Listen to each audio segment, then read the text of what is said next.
Women is the reverse. They have to temper their cherishing, their drive for Kodesh Baruch Hu and spirituality with a more seichelic type of approach. There's a very strong connection to the rest of the parsha, and that is we have the Jewish people go out to fight against the people of Midian, and they make a catastrophic mistake, as Moshe points out. They go and they fight against the people who caused their whole downfall, who caused, as Moshe Rabbeinu points out, the Magefa that killed 24,000 from the tribe of Shimon, beginning with Cosbi and Zimri, the whole episode that began with them. And you're bringing back these women to the camp? You didn't kill them all like you were commanded to do, you brought them back? How could you make a mistake like that? How could you be so deceived? Where's your priorities over here? Misplaced rachmanis, misplaced mercy, just like Shaul HaMelech with King Agag, right? That's a very strong feminine characteristic, but it has to be tempered by the seichel. You have to know when, right? Shmuel walks up, he sees Agag standing there, right? And Agag looks into Shmuel's eyes, and he realizes who he's dealing with right now. And Shul's right over here. With Shul, he found some kind of rachmanis. He was living a little bit longer, and Chazal point out that because Agag lived a little bit longer, he was able to produce, using magic or whatever, offspring, and from that came Haman, and eventually all the Amalekis through history. If not genetically, then psychologically, spiritually in the end. Because of Shaul. But he looks into the eyes of Shmuel, and he says, Hinei Malach HaMavis. Here comes the angel of death. There's no fooling with this guy. Because Shmuel is coarse? Because he's hard? Because he has no Rachmanis, a prophet of Hashem? Right, who works in the base of Mikdash, who worked in the Mishkan? No. He had that trait. But it was balanced out. And he knew when to apply it and when to ignore it. And we're dealing with Amalek, the evilest of the evil, the source of all downfall of the Jewish people and therefore of all of mankind. And he slices him down on the spot because he knows better, right? But these people go to Midian and they bring back the women. And Moshe says, what's going on over here? Because Moshe gets angry, we lose the schus to learn the halachas of kashrus from him, which would have been a whole different darga and resulted in the geula.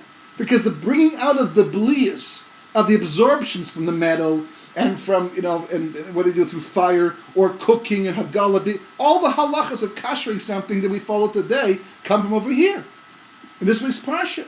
And had Moshe taught it, it would have been taught and understood on a whole different level, because really it's a mashal, it's a parable for drawing out the kedusha from the klipos, drawing out the Jewish people from the tomb of the spiritual impurity of the world. The effect would have been to kasher the Jewish people at the same time. We lost that schus. Because Moshe got angry, because these people missed the point. We lost the schus in the end. And then it's followed by the request of Bnei Reuven, Bnei Gad, and Chetzi Shevet Menashe. We reject the land of Eretz Yisrael. We're not saying it exactly in those terms, but that's the mashmut. That's the way it's understood. Right? We don't want to live there. Why? We have all this livestock, all this cattle, all these sheep, and there's not enough land on which to settle in Eretz Yisrael they could survive. How do you know? Have you been there before? Have you tried? What about the fact in the midbar you've been surviving Lamalim Neteva? Yeah, but it takes a special relationship with the Kodesh Baruch Hu, and who knows if we can hold that. Where's your priorities? Okay, we'll go to war, we'll fight for the Jewish people. Moshe says, don't you understand that the reason why we've been wandering in the desert for 40 years is because your ancestors did the exact same thing. They rejected the land of Eretz Yisrael. They didn't see how wrong things really were, how bad the situation was by doing exactly that. They changed their mind immediately after that, but it was too late. And now you're coming along, 38 years later and making a similar request? What, are you kidding? Are you out of your mind? What are you going to do? Their mind is made up. What can you do? It's amazing. The 3 weeks are coming up. The 3 weeks are not coming up. The 3 weeks are taking place right now. Tisha B'Av is coming up. Rosh Chodesh Av is coming up. We're about to enter a period of time that corresponds to Tohu, according to Kabbalah. What the Torah refers to as the null and void of Ma'aseh Bereshis, but pre-Ma'aseh Bereshis. We are living right now through the period of the Meraglim. The Meraglim left on Chof Tes Sivan, the 29th day of Sivan. They traveled for 40 days. They came back on Tisha B'Av, and they gave their opinion of taking the land. And it resulted in the Jewish people crying all through the night. And the Gemara says, HaKadosh Baruch Hu says, that night was Tisha B'Av, a day of infamy, all Pi Kabbalah, destined for destruction, destined for negative things for Klal Yisrael and Kedusha. And they cried the entire night. So HaKadosh Baruch Hu said, you want to cry for nothing? I'll give you reason to cry.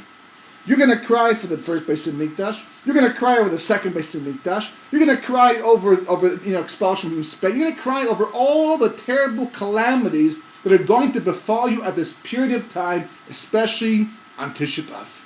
Because of you. Because of you, the Meraglim. Now it's amazing. It always amazes me how every year, you watch these videos prepared by different organizations for the sake of Tisha B'Av to make it more meaningful for people. You go to the Shmir Salashon lectures that are given this time of year, every year, because of the 3 weeks it's going right now. And all of it is chashuv, and all of it is amazing, and all of it's very important. But the most amazing part of all of it is how almost nobody ever mentions in the course of the discussion about the role of the Meraglim in all of this. The main focus has been on don't speak Lashon Hara. But that's all year round. Of course, it's a terrible thing, and you got to work against it, and it's the virus of our generation, the destruction of so much. V'chulu v'chulu. The spies spoke Lashon Hara in the land.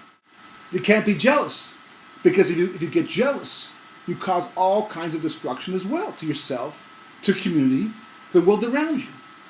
But all that, it's just symptoms. The main problem was the Meraglim, because they cried for nothing. That's the issue.